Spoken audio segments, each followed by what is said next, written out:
प्रिया kitchen में चाय बना रही होती है और सुमन ड्राइंग रूम में बैठकर मजे से टीवी देख रही होती है। तभी दरवाजे की घंटी बजती है।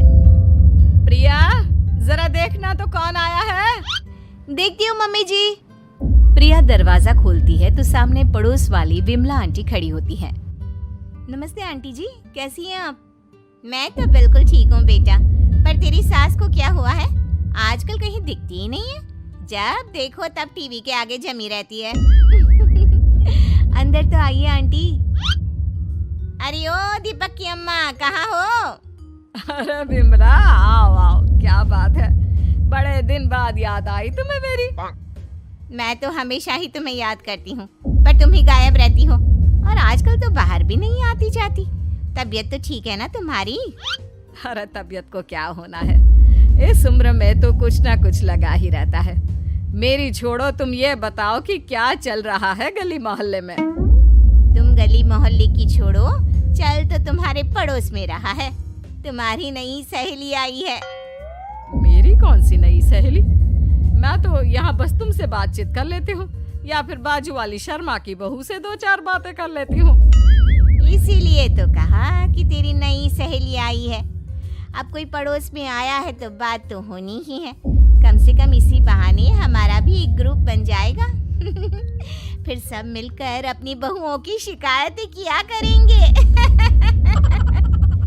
दोनों हंसने लगते हैं। तभी प्रिया चाय लेकर आती है और सामने टेबल पर रख देती है।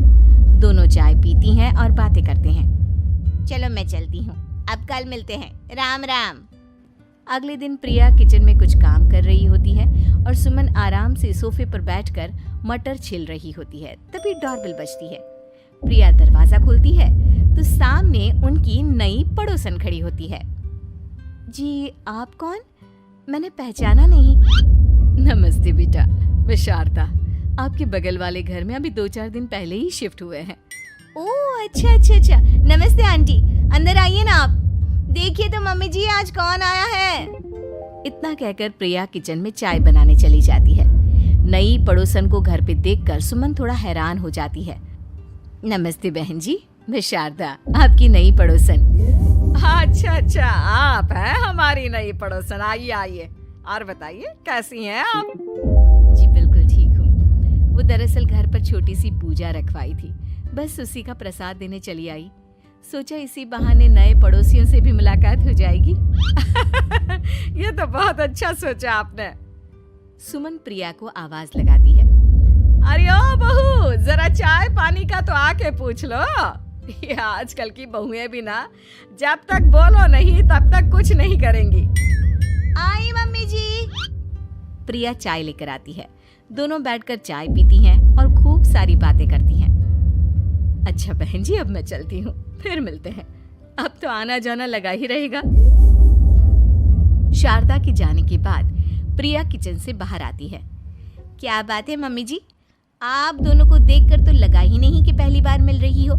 आप दोनों तो बिल्कुल बिछड़ी हुई सहेलियों की तरह बातें कर रही थी। अरे जब 2 औरतें मिल जाती है ना, तो बातें अपने आप ही निकल आती है। अब तू अपने काम पर ध्यान दे, बातों पे नहीं। ऐसे ही कुछ दिन बीत जाते हैं। अब सुमन और शारदा अच्छी सहेलियां बन गई होती हैं।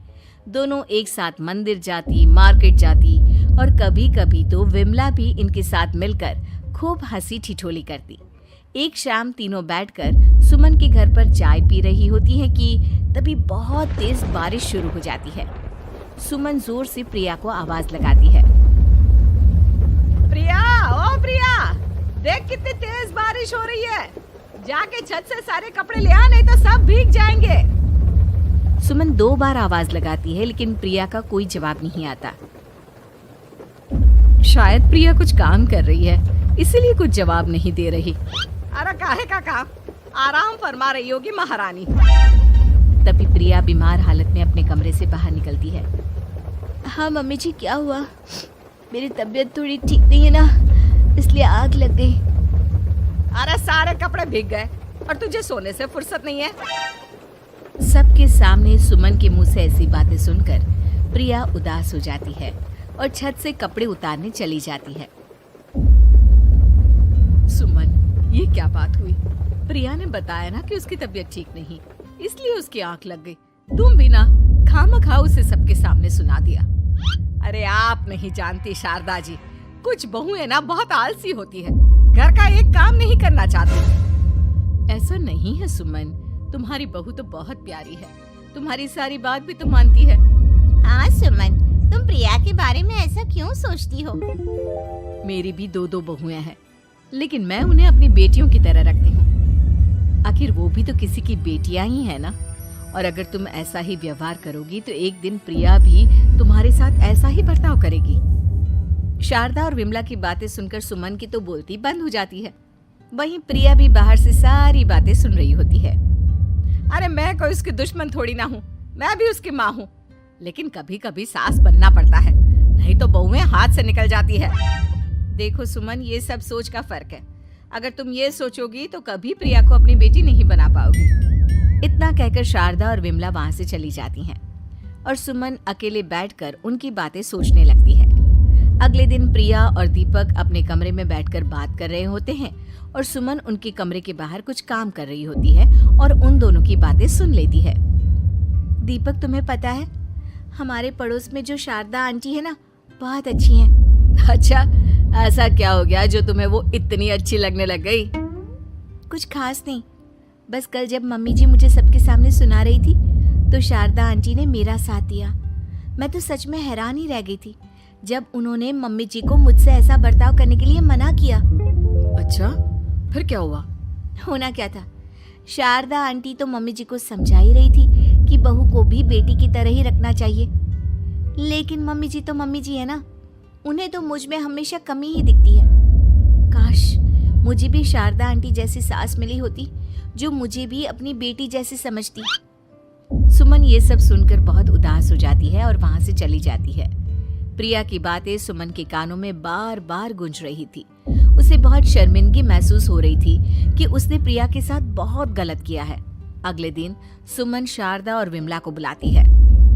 क्या बात है सुमन, आज तूने ऐसे अचानक क्यों बुलाया? सब ठीक तो है ना?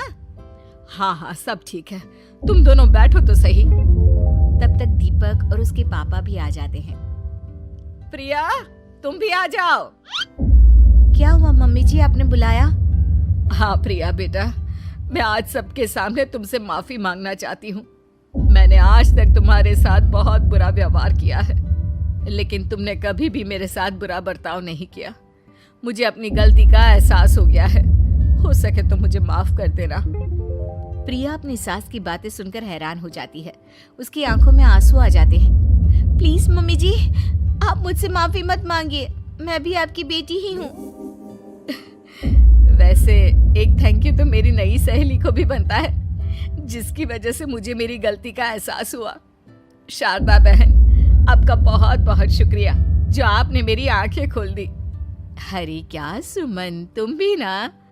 तो फिर इसी बात पर चाय और पकोड़े हो जाए? हाँ हाँ, क्यों नहीं।